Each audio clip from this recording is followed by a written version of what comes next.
Welcome to Growing Home, the podcast that helps you take care of the place that means the most to you, your home. I'm your host, Terry Therian, alongside your co-host, Len Giddix. Well, good morning, Len, and we're back here in the studio with another great episode for everyone. I love what you've done to this place. You know what?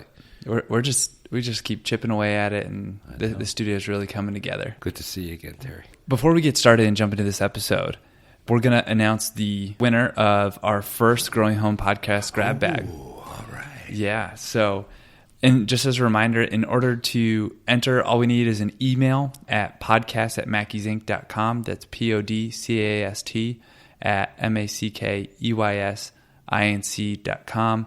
That's podcast@mackeysinc.com.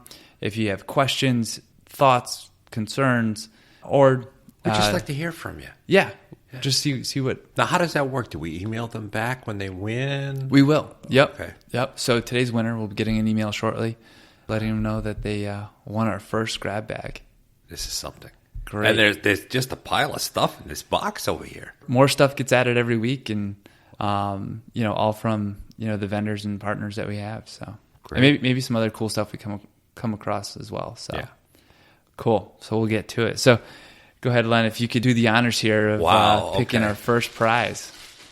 All right. There's no mouse traps in here, is there? On the bottom. Okay. On the bottom. So just watch your fingertips. Well, here you go. Wow. An Origin hat. This is a cool hat. My gosh. This is top quality. It's stretchy. I bet the Red Sox don't even have hats like this. Yeah. You know what? Maybe we should let them know about these hats. I think so. Yeah, so Origin gave us these hats. It's a flex fit hat.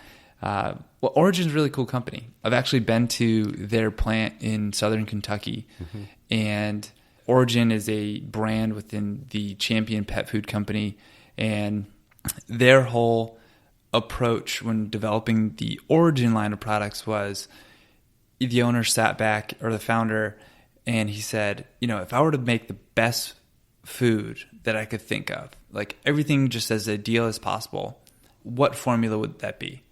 And that's the formula that turned into today's Origin. They spelled Origin wrong. Oh, it's Origin, not Origin. Origin. Yes. Yeah. I've been out to the facility in Kentucky, and it was a great experience. And we got to meet some of the farmers that produce the ingredients. We actually went fishing for some of the fish that goes in. Cool. So our first winner is Bob from Pomfret, who emailed us a couple questions as well. And, first we just want to thank Bob for listening. Yeah. And you know what? He's going to win the hat, whether the questions are really good or really bad. He has to email. That's all. That's it. Just an email. Okay. But he did have some great questions. Yeah, I think so. So his first question was, can I use my pile of grass clippings as a compost for the lawn and garden? Yes. However. But. It's Bob, right? It is Bob. Bob, I was a composter for 16 years over in Franklin, and there is a little formula that you should use to make good compost. The problem with grass clippings and grass clippings alone is they're very moist, they're very green, and they get greasy when they decompose because they get anaerobic, they fall on each other, and there's the wrong kind of organism breaking it down. What's recommended is to use at least 50% brown stuff, leaves, hay, straw, something dried. Okay, Straw is better. At least 50%, and probably even more. 80-30, 70-30 is with the 30% being the green stuff. Now, you've got a lot of green stuff in there. The important thing is, if you want, you can use total green stuff, but you really got to aerate that every couple of days. Turn that pile over.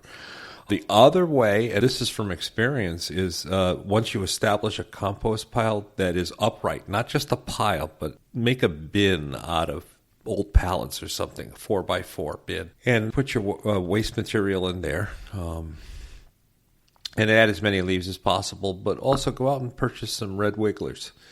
These are worms that are from the south, where they are native, and they eat this stuff up, and they make a wonderful compost for the ants. And then if you design the bin right, you can shovel it out the bottom when it comes out as black gold. But you should put some brown stuff in there. And of course, those pallets will allow for air to come in through the side. The pile should steam. You'll get heat generated from grass clippings if they are done properly. And then the other thing you can do, Bob, is just mulch the grass clippings while you cut it instead of bagging it. That, if you mulch all of your grass clippings throughout the year, it is proven that that's equal to, what would be the equivalent of a application of fertilizer. So let's say you fertilize your lawn 2 to 3 times a year. Yep. You can replace one of those just by mulching your grass clippings instead of bagging it. The trick is that you have to mow frequently enough that you're not taking down a large, more than like a third of the grass. Right. More than the height of the grass blade when you cut it. Now, if you use a mulching mower attachment and a mulching mower blade, it is designed to do that. And when you use that side shoot that everybody likes, you don't have that. It actually just falls back into the ground. You don't see the clippings. 2 days, they're gone. I mean, gone in a healthy lawn.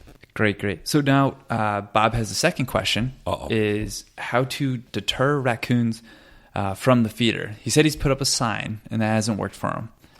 Well, you have to spell it in raccoon. Right. Yes. Right. Of course, they're not. No capital letters in raccoon. That's right. So that is a tough one. You can try to use some sort of like natural repellents. Repels-All is there's a bad smelling repellent from Bonide.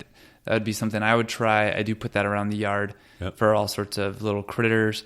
But there are raccoon baffles out there. They're called torpedo baffles. They're very long so that the raccoon can't get up over to the top of the baffle, where a squirrel baffle is more shorter in height and wider, and that prevents them from being able to climb up the pole. Right. A raccoon baffle is longer, more like a cylinder shape. Right. And raccoons are as smart as squirrels, if not smarter. Yeah. Oh, man. Well, I have 2 suggestions for Bob. One is to get a bear. If you tie a bear to your bird feeder pole, I guarantee no raccoons. No raccoons. Okay.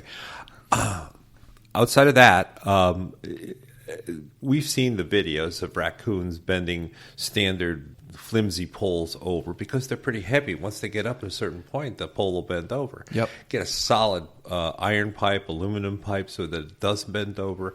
Put a baffle halfway up, more than 4 feet anyway. And I think you can deter this raccoon from going for that seed. Yeah. And the other way is put some corn out. Yeah, or some dead fish or something like that. They'll just send them in the other direction. That's right. Or give your neighbor a bird feeder. Yeah. All right. Awesome. Well, Bob, thank you so much for your questions. We really appreciate it. And we look forward to the next episode's winner. Cool. So, Len, I met with the founders of Nantucket Spider, Nancy Jack and Jeffery Busch. I heard your interview. Yes. It was awesome. It was. It was a great experience talking to a local Connecticut company and these 2 people who were established professionals in their career find an issue that they became passionate about, took a step back, and they went in as complete novice into an area that they really didn't know much about, and from the ground up started the company. Nantucket Spider is an insect, a series of insect repellents, different formulas. That's now specifically, they have the original, but they have them for children, for dogs, and pets in general. Yep. And they're all different formulas based on the sensitivity of the animal, child, or adult, and for different insects too. Because as they found out, different insects respond differently to different repellents. And these repellents are just organic, non-GMO oils, essential oils. Most of them you have on your kitchen shelf. Yeah. So with that, please enjoy our interview with Nancy Jack and Jeffery Busch of Nantucket Spider.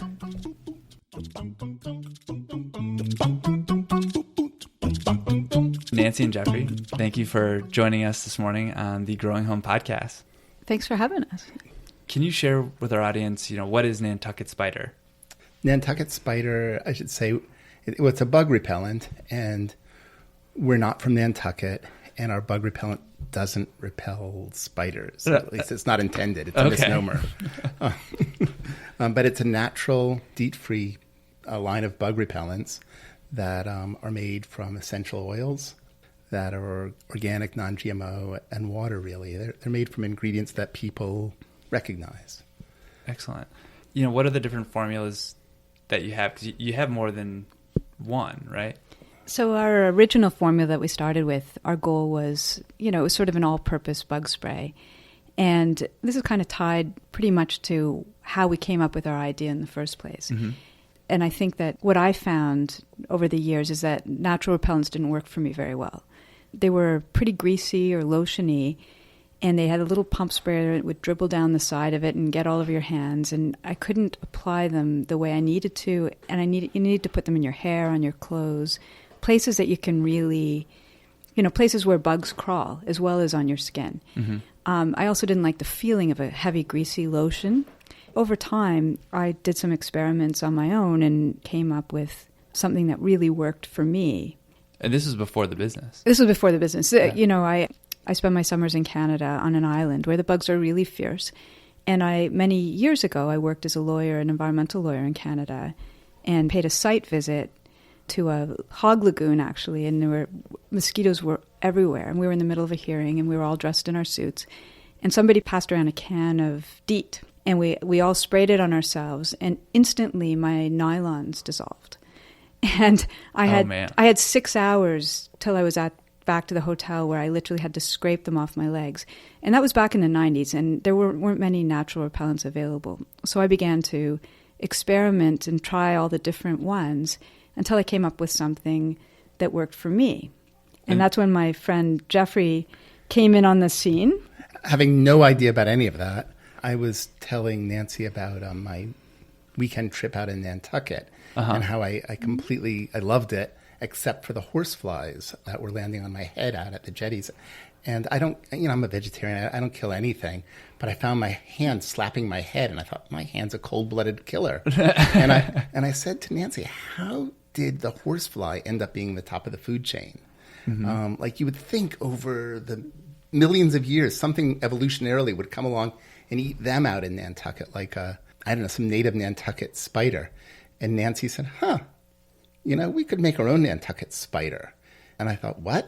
And she said, well, nothing that will eat anything or kill anything, but, we could make something that would keep those horseflies off your head. And I said, on what basis? Because Nancy does know something about a lot of things. Mm-hmm. She pulls out a big 5-gallon jug with a little Windex sprayer and said, well, this is what I use up in, Canada. And you can't get the 75 feet from where she lives to the water without a thick cloud of something. Yeah. And she said, this will work. And this will be our Nantucket Spider. So it was a joke name. And we thought it really was just one product that we thought we would make. And we made it in her kitchen with an eyedropper. And we were going to sell it to the Westport Farmers Market. And I stopped at a grocery store and said, what will I sell this for at the Westport Farmers Market? And they said, make us a case. I'm like, what's a case? So we started really with one product with an idea of making a handful of bottles. And suddenly we were selling to a store and then a few stores. And people asked us questions like, can I put it on my dog?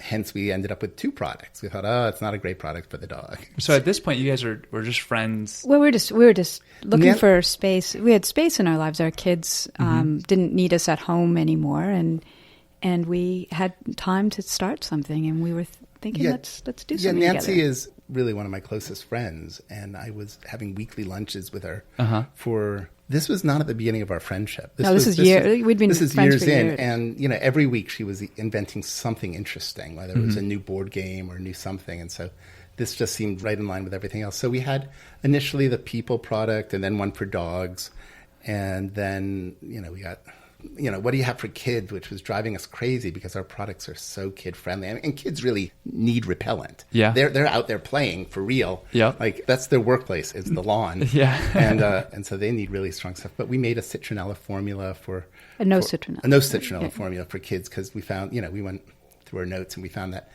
people had asked, do you have anything that's citronella free? My husband has an aversion, or my kids, and so we made a citronella free version that we call Summer Camp, and then. Necessity being the mother of invention, we noticed that well after bug season is over, we were getting ticks. And so we made a tick product. And so